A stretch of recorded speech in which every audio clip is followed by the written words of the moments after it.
Coming up on today's show, we'll be taking you through the biggest December releases at Cineworld cinemas, including Wonka and Godzilla -1. Plus, we'll be telling you how you can spoil your family this Christmas with lots of wonderful Cineworld Christmas treats.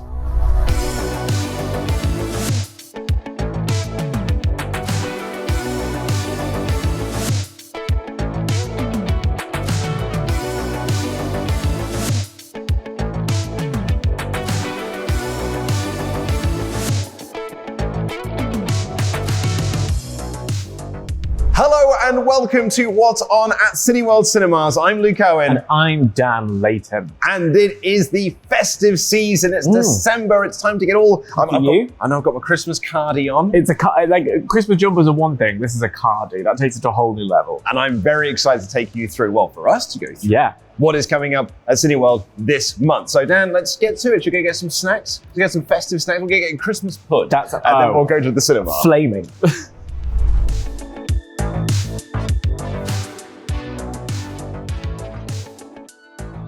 Dan, I almost feel like December is tailor-made for you and I. Oh yeah, we're going to have a great time. Not just because we've got lots of Christmas movies to talk about, lots of Christmas re-releases for us to talk about. Festive. Let's kick things off, though, with your half of why we're excited for December. If you must. And that is Beyonce's movie. Beyonce. Oh, sorry, I thought you were going to say the second part of Beyonce's name. So Beyonce's movie, Renaissance. Tell me about Renaissance, a film by Beyonce. Well, Renaissance was very much the album of last summer. It was unreal. It came out. It's got this amazing sort of neo-disco funk robot energy. Absolutely fantastic. Sort of came out of nowhere, blew the socks off everybody. House music is in there, very 90s in energy, funky. I loved it. It's an incredible album. She obviously embarks on this massive tour with it, and this is the film of that tour. And it's kind of like, in the same way that we've seen this with Taylor Swift and the Eras tour. BTS, you know, artists are looking for new ways to share their artistry and using cinema to, you know, present their music in this way. Beyonce's done this before. She's had Lemonade, you know, came with a whole visual album as well. So she loves to play with all the art forms to really showcase what she's bringing to the table. And I love Beyonce. And I can't wait to experience that music all over again on the big screen. But if that's not your jam, if that's not your flavour, obviously everyone is. But like, if you were looking for something slightly different to going to see a music concert in the cinema, Eileen is out this week. I'm always looking for the Barbenheimer portmanteau. So for that day, you could have Renaileen.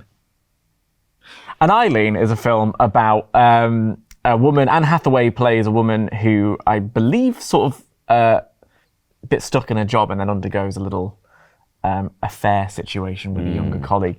It's William Oldroyd who, the last film he directed was Lady Macbeth with Florence Pugh, which was absolutely amazing.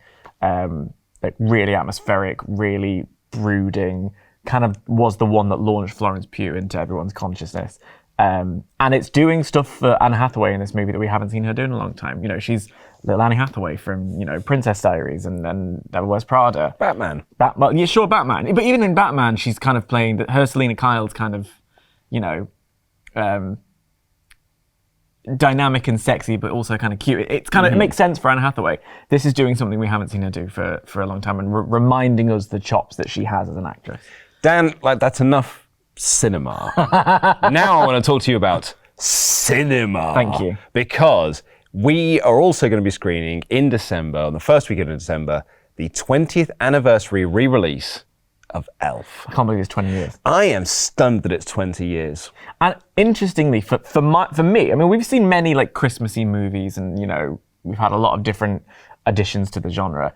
Elf is the last time I think of a classic Christmas movie coming out. Absolutely. That we still watch every year to this day. And that year was the same year we had Love Actually, so that kind of like, you know, that was a vintage year. It's a wonderful way to celebrate Elf, to go and see the pictures again. Will Ferrell tells the story that when he was walking through Times Square in the Elf costume, he had this realization of like, this is either going to be the best movie I've ever made, or it's going to be the end of my career. Yeah.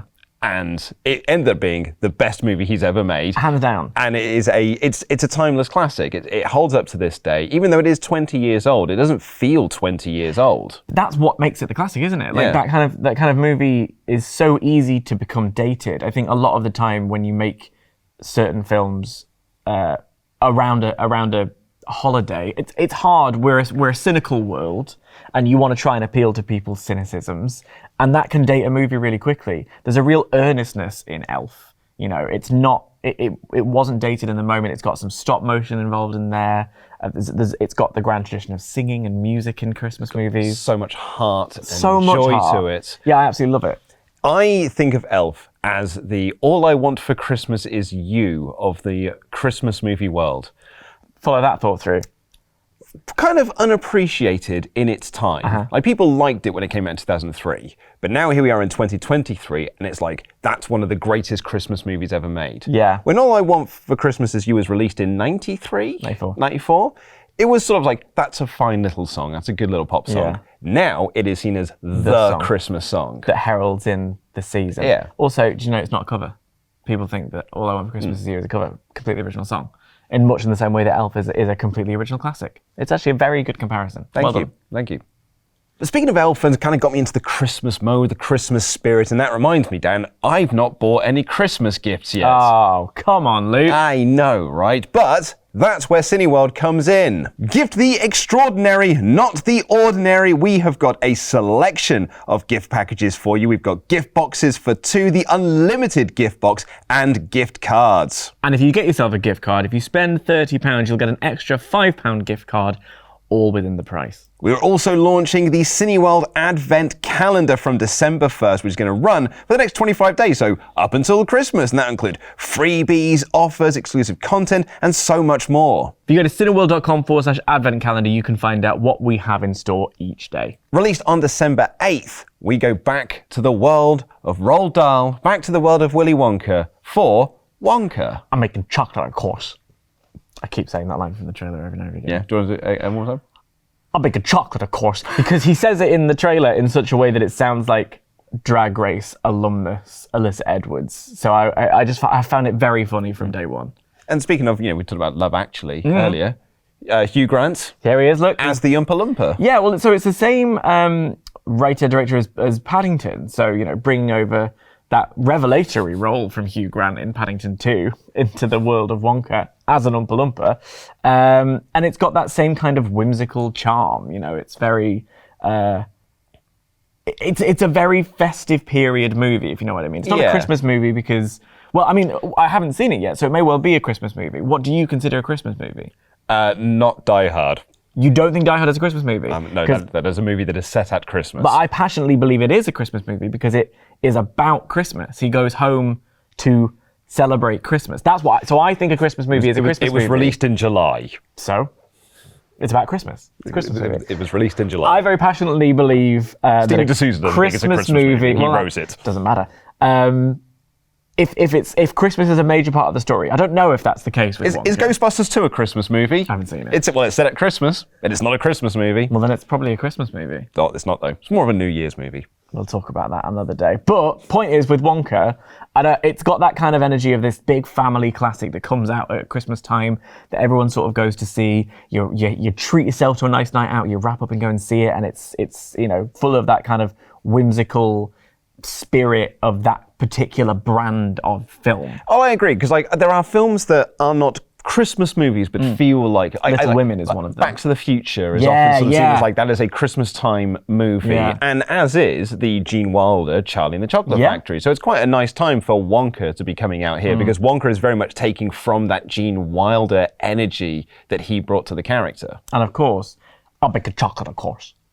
Released on December 15th, we have Three Musketeers, Milady.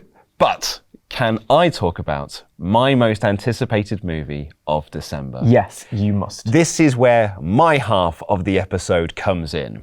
Dan had his with Beyonce. Now I get my version of Beyonce, and that is the cinematic release, the UK cinematic release of Godzilla -1. I would like to imagine a world where you have Beyonce versus Godzilla, if we could. Yeah, well, I think it'd be a battle of titans. I agree. And I don't think Godzilla's going to have an easy fight on his hands. Oh, no. I mean, he'll win. She's got great armor with the Renaissance tour as well. Anyway, take us through the Godzilla -1. This is the kind of magic of the world that we live in now. You go back 20 years. I'm trying to think now. If you go back 20 years, would there have even been a Godzilla movie? There would have been. Which would have been Godzilla Final Wars. Godzilla. Let me finish my point here, Dan, because that was I was going to come on to that. So, for example, 2004, Godzilla Final Wars. That is a Toho-produced Japanese Godzilla movie. Does not get seen on our shores, or if it does, in very, very small, limited releases. Even like Shin Godzilla, which was the last Toho-produced Japanese Godzilla movie, which came out about 2016-ish, that also didn't get a massive UK release. Apart from, as you mentioned there, the 1998 Roland Emmerich Godzilla movie, which was a Western Godzilla movie that's based upon the Japanese property. But here, Godzilla -1, the first Godzilla movie since Shin Godzilla, and it's getting an actual proper full-on UK release in IMAX, in super screen. This film I'm going to go see this movie on IMAX, and I cannot wait. The people who have seen it already have said that it stands up as one of the best entries that the franchise has ever had. Bearing in mind, the Godzilla franchise has got over 30 movies in it. Yeah. And so this standing up as like amongst some of the best, even as good as the original, the Ishiro Honda like 54 original, it's so good. It's post-war, it's post-Second World War again. It looks like the most brutal the character has ever felt. The visuals in the trailer are genuinely terrifying as a creature. And like Godzilla's had, quite a big resurgence over the last few years with the help of, again, American and Legendary's Monsterverse with Gareth Edwards' Godzilla. I was going to say, those are the ones that I know and really enjoy. I'm a big Godzilla fan for those reasons. King of the Monsters and Godzilla vs. Kong. But I've never had the experience of the kind of classics, the Eastern cinema style that you're talking about. So it's kind of fun that we are, like you said, we're getting that opportunity. And what's going to be really interesting as well is seeing how people react to this, because the Toho-produced Japanese Godzilla movies always have kind of they're very political heavy. Shin Godzilla, with the last one I mentioned earlier, is very much a commentary on the Japanese political system of how they handle like problems, and it's a big critique of that. So it's actually quite like hard to sort of get into, but it's a marvelous movie. And this one again is going to have a lot of those socio-political commentaries within there about post-war Japan. And I can't wait to dive into this movie. And then released on the 22nd of December, finally after, a year or so's delay, Aquaman 2 is on the big screen. It's happening. Here we go. I really liked the first Aquaman. I thought it was a really, really good movie. I think Jason Momoa is great. And there's this argument of comic book fatigue at the moment. But every time I go to see one of these movies, I'm like, no, I'm still here. I'm still here for these comic movies. I had it with Blue Beetle. I had it with the Marvels. And I'm going to have it again with Aquaman. Also, Jason Momoa is so committed to the character. Like, he's very... it's kind of hard to separate Jason Momoa from Aquaman in the same way that kind of Chris Hemsworth and Thor feel very, intertwined. And it's a really interesting period for the DC heroes because, they're going through a creative change at the head. So in terms of that era of DC, in a way, it's kind of a little fascinating gem in the middle of this whole story of this company. It's kind of what we said about The Flash. You almost want to go see that because it feels like this is like the end of this era of the DCEU before James Gunn's version of it kicks off. And I like movies in the water.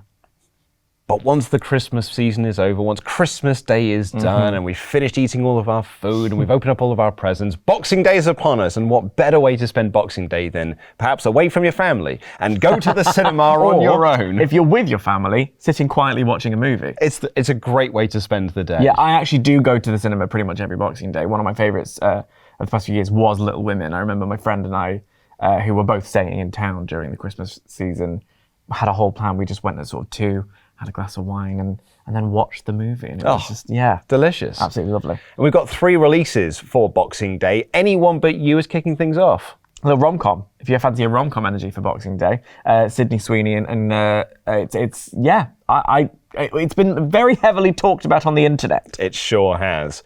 Or if you want to see Adam Driver drive, Ferrari is also on. Which is a classic biopic about the Enzo Ferrari, the the man behind the name Ferrari. And it's been very, very heavily trailed and very well received by those who've seen it so far. And a movie I'm very excited for because I love Taika Waititi. Yep. Next Goal Wins. Which is the American Samoa football team, who are quite infamous for having lost a game 31-0. And it's kind of in that Cool Runnings vein, that kind of like, sports movie about defying the odds and just doing the thing that you love kind of thing. And it's Taika Waititi, so... Who doesn't love Taika Waititi? On Sunday, the 3rd of December, we have an autism-friendly screening of Disney's Wish. We have the CBeebies Panto for this year, Robin Hood, on Saturday the 2nd and Sunday the 3rd of December. Ooh, and we also have a secret hush-hush screening on Monday the 4th of December. And then we have a spat of re-releases, including the 25th anniversary of Saving Private Ryan on Friday the 1st and Thursday the 7th of December. Scarface gets its 40th anniversary 4K restoration on Tuesday the 5th. And we have a spirited sing-along on Monday the 18th. Then we head straight into Christmas season and we have a series of classic Christmas movies, including Jingle All the Way on Friday the 8th. Santa Claus the Movie on Sunday the 10th. Bad Santa hits on Friday the 15th. Home Alone on Sunday the 17th. And its classic sequel, Home Alone 2, Lost in New York on Sunday the 17th. Which means you could do a double bill of Home Alone on Sunday the 17th. Oh, and trust me, I will. We have Die Hard. Is it a Christmas movie? Yes. I actually believe it is. I sometimes say it just to be contrarian. On Friday the 22nd. The Muppets Christmas Carol, undoubtedly a Christmas movie, on Saturday the 23rd. It's also the best Christmas movie and actually arguably one of the greatest movies ever made. It's a Wonderful Life on Christmas Eve, Saturday the 24th of December. And to round things off, we have an unlimited screening of One Life on the 17th of December. What a lineup of Christmas movies. I know, right? Yeah. Like, that is a great season of the great Christmas movies. Santa Claus the Movie is magic. It's an underrated one as well. No one really talks about that one as much as perhaps some of the others. But of course, you've got Muppet Christmas Carol in there, one of the best films ever made. And undoubtedly one of the finest pieces of cinema ever. It's a Wonderful Life. Gets me every single time. I saw it for the first time last year. Oh, I'd never seen it before. It is a magical, magical movie. And it's a masterpiece. It's absolutely beautifully made. It stands up in every single way. The use of cinema technique in it as well it's a classic for every single reason that you might think of the film as a classic. My pick, though, is the double bill of Home Alone and Home Alone 2. I was about to say, yeah. Because that was my first sort of favourite Christmas movie when I was little. I loved I had the blonde curtains in the 90s. I was giving Macaulay Culkin from day one. But also, it's that fantastic mix of heartwarming comedy, slapstick, I love a pratfall, and Christmas in New York in the 90s, I would argue, is peak Christmas. I am a big fan of discourse around Christmas movies. We made jokes earlier about that. Is Die Hard a Christmas movie? That was the big discourse 10 years ago. Yeah. Then it became is Batman Returns a Christmas movie? There was a couple of years ago. The new one now, I find this one a remarkable piece. Is Home Alone 2 better than Home Alone? For my money, yes. And I tell you, the only reason I say yes is because it's in New York. Because it does basically the same format. Kid gets left alone, and while Home Alone itself is I would argue flawless. I think it's absolutely excellent. There's no way that you can detract from it. The only way you can improve it is whacking it in New York. Because for me, Tim Curry's there. He sure is. New York is there, and is that arguably the fifth girl. Well, there you go. I know. I just love it. It's the kind and the Rockefeller Christmas tree. The first time I went to New York was Christmas 2005. And in fact, that's the only time I've ever been to New York.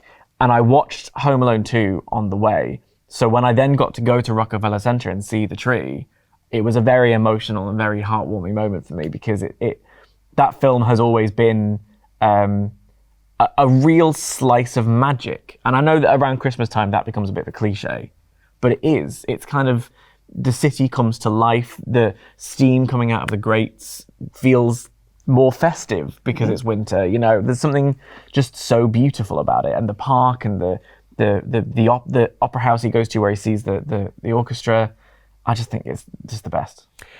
But the first one's better. But anyway, you can have this argument with your friends and family if you go to the Home Alone double bill. We also have Andre Rieu's White Christmas on Saturday the 2nd and Sunday the 3rd of December. If you fancy taking in an opera, you can get the Met Opera Live's production of Florencia en el Amazonas on Saturday the 9th. Or the Royal Ballet Live's performance of The Nutcracker on Thursday the 12th. It's my mum's favourite. And on Thursday the 14th, we have A Christmas Carol starring the one and only Simon Callow. Very brave of them to adapt the Muppets. But I'm afraid that's all we've got time for on this edition of What's On at Cineworld Cinemas. When we come back next month, I will not be wearing this Christmas card. You'll have to put it away for another year. I'll believe that when I say it. You'll just cross out Merry Christmas and write Happy New Year. Yeah, then Happy Valentine's Day. Yeah. Happy March, which is, you know, my wife's birthday Happy month. March. Happy April, which is my mum's birthday month. Buy a new cardigan. That's just my pitch to you. Buy a different cardigan for each. Stop wearing the same one crossing all out year. the same words. Yeah, so otherwise- crossing out my wife and wife's mum. And crossing out Very mum. bad shout, personally. But what's not a bad idea is catching up with us on the podcast realm, wherever you get your podcasts from. Good, bad, potential mixed ones. But we'll see you next month. Have a great Christmas, everyone. I've been Luke Owen. I've been Dan Layton. And that's What's On.